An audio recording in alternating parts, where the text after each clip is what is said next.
Equivalent fractions just means that we're taking a fraction and we're breaking it into smaller bits. So the rule to remember is whatever gets done to the bottom number has to be done to the top number.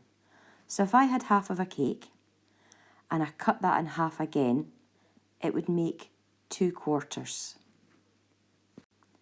So what I've done to get from 2 to 4, I have timesed by 2 to get from there to there. I've had to do the same to the top as well. Okay, so to get from there to there, I've also timesed by 2.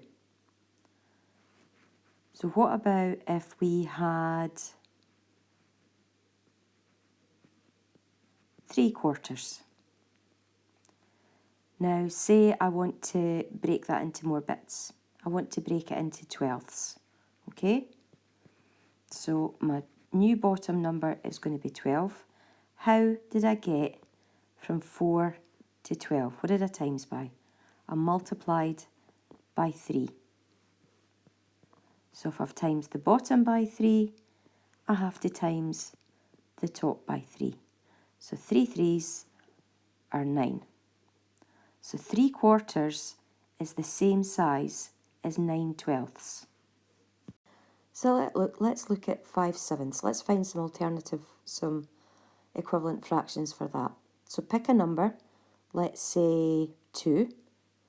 So we're going to multiply the top and the bottom by 2. So if I times that one by 2 and that one by 2,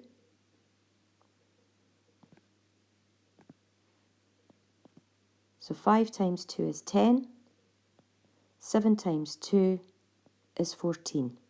So 5/7 is the same size as 10/14. Right, let's do that again. Still 5/7, but this time I'm going to times top and bottom by 5.